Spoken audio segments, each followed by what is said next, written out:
जेव्हा देवेंद्र फडणवीसजी जेव्हा मुख्यमंत्री होते त्यावेळेस देखील मराठा समाजाला आरक्षण दिलं होतं आणि मराठा समाजाला आरक्षण दिलं ते हायकोर्टामध्ये टिकलं देखील, परंतु सुप्रीम कोर्टामध्ये काही लोक गेली त्याच्या विरोधामध्ये आणि सुप्रीम कोर्टामध्ये महाविकास आघाडी ज्या पद्धतीने बाजू मांडण्याची आवश्यकता होती त्यावेळेस महाविकास आघाडीचं सरकार होतं ते सुप्रीम कोर्टामध्ये त्यांना अपयश आलं।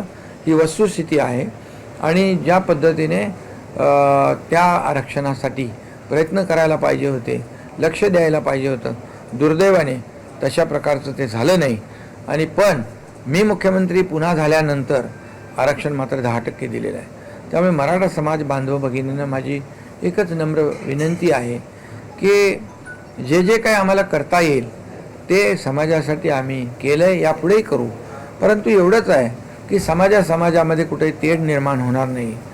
ओबीसी समाजाचं कुठलंही आरक्षण कमी करून मराठा समाजाला मिळावं अशी मराठा समाजाची देखील भूमिका नाही आहे आणि ती नसावी, परंतु मराठा समाजाला म्हणजे कुणाचंही आरक्षण, ओबीसी समाज असेल इतर कुठलाही समाज असेल, त्यांचं आरक्षण कमी करून कुठल्याही समाजाला म्हणजे याचं काढून त्याला देणं हे खरं म्हणजे करताही येणार नाही।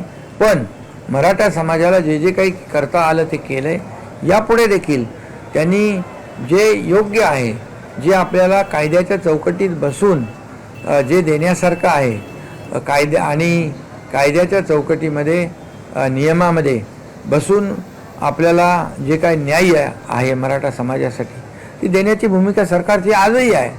आणि म्हणून अनेक योजना ज्या ओबीसी समाजाला जे काही फायदे मिळत आहेत ते देखील मराठा समाजाला आर्थिकदृष्ट्या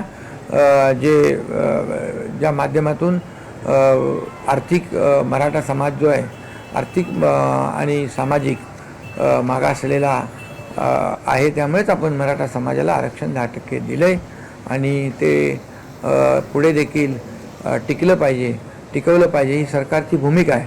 आणि त्या उपर देखील ज्या ज्या काही सूचना येतील त्या सूचना देखील सरकार लक्षात घेईल, परंतु जे योग्य आहे, कायदेशीर आहे, जे नियमात बसणार आहे अशा प्रकारची जी काही मागणी असेल त्या बाबतीत सरकार आजही सकारात्मक आहे। आमची देखील आणि मुख्यमंत्री महोदयांची आमची चर्चाही झाली की जे काही देणं शक्य आहे पण कायद्याच्या चौकटीत बसून, नियमामध्ये बसून, कुणाचंही आरक्षण कमी न करता, कुणाचंही नुकसान न करता जे जे काही देणं शक्य आहे ते त्याच्याबद्दल सरकार सकारात्मक आहे। आता isakal.com आहे देशातील नंबर 1 ची मराठी न्यूज वेबसाईट। प्रत्येक अपडेटसाठी isakal.com ला नक्की भेट द्या।